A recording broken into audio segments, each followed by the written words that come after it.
Bienvenue, mon frère, ma sœur, toi qui viens d'entrer dans cet espace de lumière et de réflexion profonde. Ici, nous parlons de l'âme, de la foi, de l'amour d'Allah et des mystères qui touchent ton cœur. Si tu veux voyager à travers des histoires inspirantes, des rappels qui éveillent l'esprit et des messages qui renforcent ton lien avec ton Créateur, alors tu es au bon endroit. Index revers pointant vers la droite blanc, abonne-toi dès maintenant et rejoins cette famille grandissante, afin de ne manquer aucun rappel qui pourrait transformer ta vie. Car chaque mot ici est pour toi, et chaque instant est une invitation à te rapprocher d'Allah. Bienvenue à toi, et que cette chaîne soit pour toi une source de paix et de lumière. Il existe un moment dans la nuit où le monde entier semble s'éteindre. Les pas se sont tus, les voix se sont effacées, les lumières se sont éteintes. À 3 heures du matin, le silence n'est pas seulement autour de toi, il est en toi. Écoute-le. Ce silence n'est pas vide. Il résonne d'une présence invisible. Les anges circulent, les âmes frémissent, et le ciel s'ouvre. Les maisons dorment, mais pas les cœurs éveillés. Les rues sont désertes, mais pas les horizons du monde invisible. À cette heure, Allah descend au ciel le plus proche et appelle ses serviteurs. Open Book le prophète dit.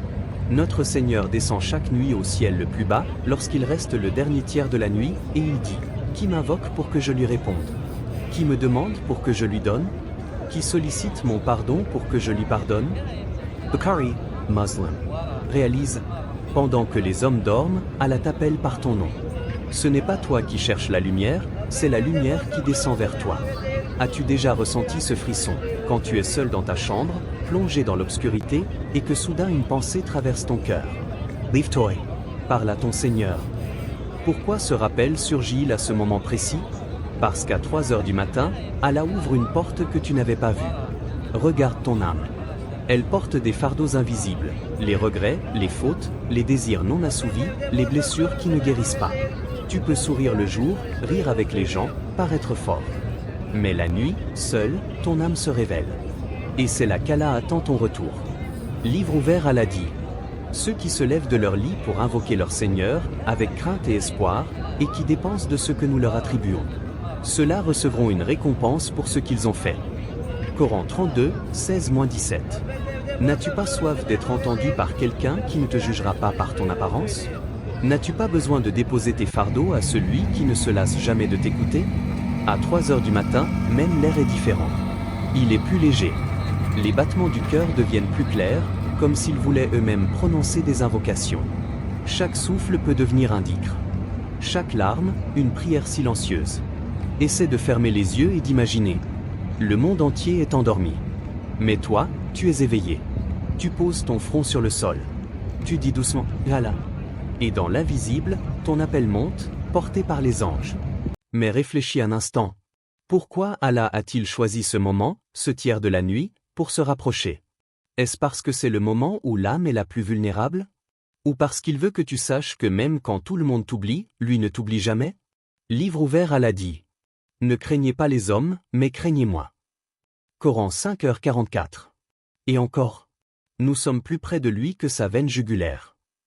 Coran 50, 16. Alors, si Allah est plus proche de toi que ta propre veine, pourquoi ton cœur bat-il si souvent pour des choses éphémères, et si rarement pour lui? Imagine la scene. Un homme riche, puissant, admiré. Il dort profondément, entouré de confort. À quelques mètres de lui, un pauvre, sans toit, sans sécurité, lève ses mains dans la nuit et implore Allah. Lequel des deux est réellement puissant? Celui qui possède le monde le jour? Ou celui qui possède Allah la nuit? Et toi? Quand le monde dort, ton âme dort-elle aussi? Ou s'éveille-t-elle pour chercher son Créateur? Pose-toi cette question sincèrement. Qu'est-ce qui t'empêche de te lever? Est-ce la fatigue? Est-ce la paresse? Ou est-ce l'oubli d'Allah, qui pourtant n'oublie jamais ses serviteurs? Livre ouvert, Allah dit. N'approchez pas de la prière alors que vous êtes distrait, jusqu'à ce que vous sachiez ce que vous dites. Coran 4h43. La nuit, tu n'as plus d'excuses. Pas de travail qui t'occupe, pas de bruit qui te distrait, pas de masque à porter. Seulement toi, ton cœur et Allah. À 3 heures du matin, le silence est lourd, mais il peut devenir lumineux. Il peut être une prison si tu restes endormi, inconscient, aveugle. Mais il peut devenir une ouverture vers l'infini si tu oses briser le sommeil et prononcer quelques mots qui traversent les cieux. Ya Allah, je suis faible. Renforce-moi. Ya Allah, je suis perdu. Guide-moi. Ya Allah, je n'ai personne. Mais toi, tu me suffis. Ces paroles secrètes, personne ne les entend. Pas même tes proches. Mais elles suffisent à faire trembler les portes du ciel. Livre ouvert, Allah dit. Lorsque mes serviteurs t'interrogent à mon sujet, alors je suis tout proche. Je réponds à l'appel de celui qui m'invoque quand il m'invoque. Qu'il réponde donc à mon appel, et qu'il croie en moi, afin qu'il soit bien guidé. Coran 2, 186. Alors, ferme les yeux.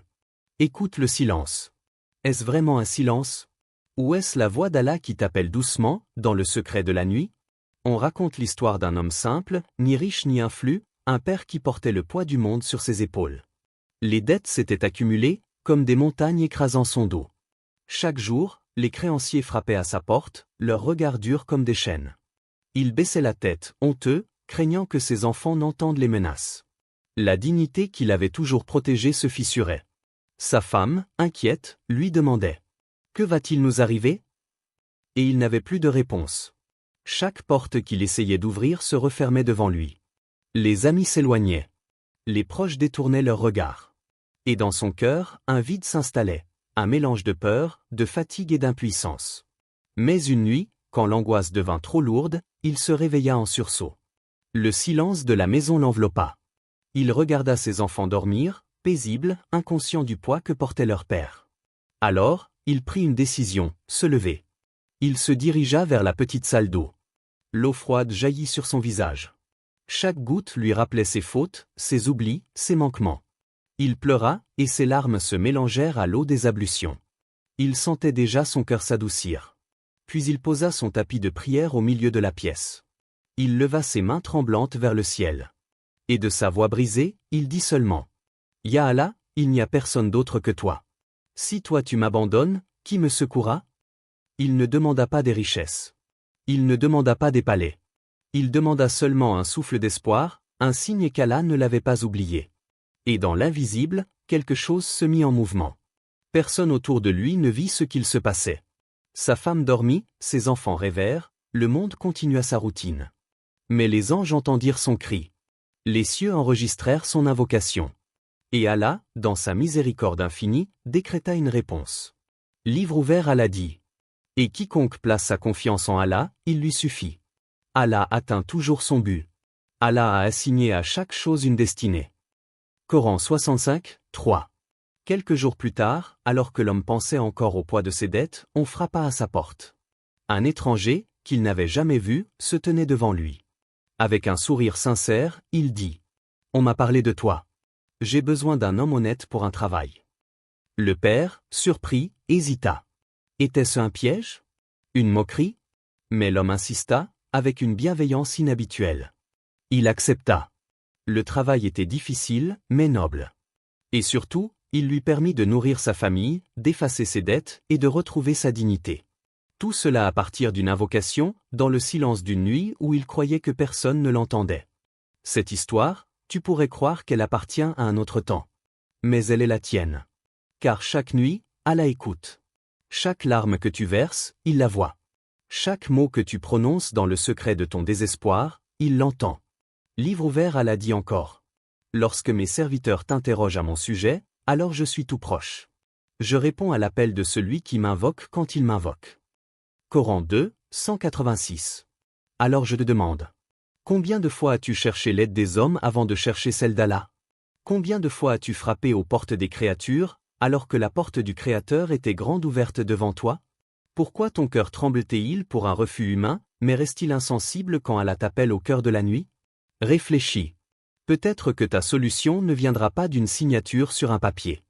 Peut-être qu'elle ne viendra pas d'un ami ou d'un patron. Peut-être qu'elle descendra du ciel, discrètement, dans une réponse invisible qui changera ton destin. À 3 heures du matin, les miracles ne font pas de bruit. Ils ne s'annoncent pas avec des éclairs ou des tonnerres. Ils descendent doucement, comme une pluie invisible sur ton âme. Un cœur qui guérit. Une peur qui s'éteint. Une porte qui s'ouvre. Mais encore faut-il que tu oses lever tes mains, comme cet homme, et dire « Ya Allah, si toi tu m'abandonnes, qui me secourra ?» Il est des mots qui ne pèsent rien sur la langue, mais qui pèsent lourd dans les cieux. Des paroles simples, que même un enfant peut prononcer, mais qui ébranle les portes invisibles de ton destin. À 3 heures du matin, quand le monde dort et que les cœurs s'allègent, ces paroles deviennent des clés. Elles ne sont pas longues. Elles sont brèves comme un souffle, mais chaque souffle peut ouvrir un océan. Astaghfirullah. 3 syllabes, un mot que nous disons parfois sans y penser. Mais à 3 heures du matin, quand les larmes coulent et que ton cœur tremble, ce mot devient un baume, une eau pure qui lave les blessures invisibles.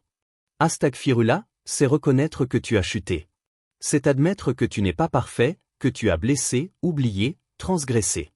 Mais c'est aussi tendre la main vers celui qui pardonne toujours. Livre ouvert Allah dit. Et quiconque fait un mal ou se fait du tort à lui-même, puis aussitôt implore le pardon d'Allah, trouvera Allah pardonneur et miséricordieux. Coran 4, 110. Alors répète-le. Pas mécaniquement. Pas distraitement. Répète-le comme si tu te lavais de l'intérieur. Astaghfirullah, astaghfirullah, astaghfirullah. Chaque fois que tu le dis, une tache sombre disparaît de ton cœur. Puis, il y a ces paroles qui sont le centre de tout, l'axe de l'existence. La ilaha illallah. Il n'y a de divinité digne d'adoration qu'Allah. Cette phrase n'est pas seulement une vérité. C'est une libération. Elle arrache les chaînes invisibles que tu portes. Les chaînes de tes désirs. Les chaînes de l'argent. Les chaînes de l'ego. Les chaînes de ce que les gens pensent de toi. Quand tu dis la ilaha illallah, tu brises les idoles cachées dans ton cœur. Tu redeviens libre. Livre ouvert Allah dit. Sache donc qu'il n'y a point de divinité à part Allah, et implore le pardon pour ton péché ainsi que pour les croyants et les croyantes. Coran 47, 19. Ce n'est pas une simple phrase. C'est une révolution intérieure. C'est le cri de ton âme qui se détache de tout ce qui l'enchaînait, pour ne s'accrocher qu'à Allah. Et puis il y a l'appel doux, tendre, presque enfantin. Yarman, Yarahim. Ô le tout miséricordieux, ô le très miséricordieux. Ces deux noms d'Allah sont comme une pluie. Quand tu les prononces, c'est comme si les nuages s'ouvraient au-dessus de toi. C'est comme si ton cœur sec recevait une pluie qui l'adoucit. Yarman. Ce nom englobe tous les vivants, croyants ou non. C'est la miséricorde d'Allah qui nourrit même celui qui l'ignore, qui donne même à celui qui oublie. Yarahim. Ce nom est particulier. Il s'adresse à ceux qui croient, à ceux qui reviennent, à ceux qui cherchent. C'est la miséricorde intime, celle qui te couvre de lumière quand tu tombes prosterné devant ton Seigneur. Livre ouvert Allah dit. Ma miséricorde embrasse toutes choses. Coran 7, 156. Alors quand tu dis Yarman et Yarahim, tu ne demandes pas seulement une aide. Tu demandes à être enveloppé, protégé, aimé par celui dont la miséricorde n'a pas de limite. Imagine. Chaque mot que tu prononces dans le noir est comme une lumière envoyée vers le ciel. Astaghfirullah monte comme une flamme qui brûle les péchés. La ilaha illallah s'élève comme une bannière de liberté. Ya Rahman, Ya Rahim jaillit comme une pluie qui retombe sur ton cœur. Et chaque larme versée, chaque soupir prononcé dans l'ombre devient une graine semée pour ton futur. Une graine qui germera peut-être dans ce monde, ou qui attendra de fleurir devant toi, au jour du jugement. Livre ouvert Allah dit. Et invoquez le matin et soir, et ne soyez pas parmi les insouciants. Coran 7, 205. Alors je te demande. Quelles paroles jaillissent de ton cœur quand tu es seul? Est-ce des plaintes adressées aux hommes, ou des invocations adressées à Allah? Qu'est-ce qui occupe ta langue dans le silence de la nuit? Est-ce des mots vides, ou des mots qui ouvrent les portes du ciel?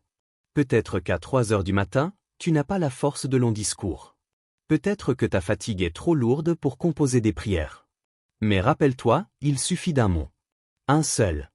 Un astaghfirullah sincere. Un la ilaha illallah, prononcé du fond de l'âme. Yarahim, cri entre du sanglets.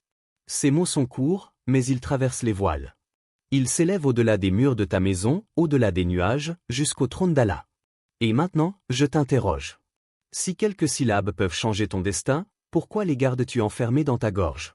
Si des mots simples peuvent ouvrir les portes des miracles d'Allah, pourquoi laisser ton cœur se taire dans la nuit? Le monde entier pouvait dormir. Les dunes du désert se taisaient, les étoiles semblaient suspendues au-dessus de Médine. Mais dans la maison modeste du prophète Mohammed, une lumière se levait toujours au cœur de la nuit. Les compagnons racontent qu'il se levait quand tout était silencieux. Il se lavait avec soin, ses lèvres remuaient doucement, et il se plaçait devant son Seigneur. Sa voix s'élevait, douce mais ferme, comme un secret échangé entre l'âme et Allah. Il récitait le Coran, parfois si lentement que chaque verset semblait entrer directement dans le cœur de celui qui l'entendait. Parfois, il pleurait jusqu'à mouiller sa barbe. Aïcha, qu'Allah soit satisfait d'elle, dit qu'elle le voyait prier si longtemps que ses pieds enflés trahissaient l'intensité de son adoration. Et quand elle s'étonna car il était déjà pardonné, déjà purifié, il répondit seulement avec cette humilité bouleversante. Ne serais-je pas un serviteur reconnaissant? Ce n'était pas une obligation pour lui. C'était un amour. Une gratitude si profonde qu'elle ne pouvait s'exprimer qu'en prosternation. Livre ouvert, Allah dit. Et pendant une partie de la nuit, lève-toi pour prier, surérogatoire pour toi. Peut-être ton Seigneur t'élèvera-t-il à une position de gloire. Coran 17, 79. Ce verset n'était pas seulement une invitation, mais une clé. Une clé qui ouvrait un chemin vers l'élévation, une élévation que nul trône terrestre ne pouvait donner. Imagine an instant. Le prophète, le chef d'une communauté, le messager du Créateur, celui qui portait la plus lourde des missions. Et malgré cela, il se levait dans l'obscurité, seul, dans une intimité que personne ne partageait. Comme s'il nous enseignait que la vraie grandeur ne se trouve pas dans les regards des hommes, mais dans la présence avec Allah. Est-ce que toi, tu as goûté à cette présence? T'es-tu déjà levé dans le silence absolu, alors que ton cœur portait un poids que personne ne pouvait comprendre? As-tu posé ton front sur le sol en disant, « Ya Allah, toi seul peux me relever ?» Ses compagnons eux-mêmes furent témoins de cette puissance. Ibn Mas'ud rapporta qu'une nuit, il pria derrière le prophète et qu'il récita la sourate An-Nisa entière. Puis Al-Baqara. Puis Al-Imran. Et chaque fois qu'il passait sur un verset parlant de la miséricorde, il s'arrêtait pour implorer Allah. Chaque fois qu'il rencontrait un verset sur le châtiment, il demandait protection. Ce n'était pas seulement une lecture. C'était une conversation vivante avec Allah. Livre ouvert, le Coran dit. Ô toi, l'enveloppé dans tes vêtements, lève-toi pour prier, toute la nuit, sauf une petite partie. La moitié, ou un peu moins. Ou un peu plus. Et récite le Coran lentement et clairement. Coran 73, 1-4.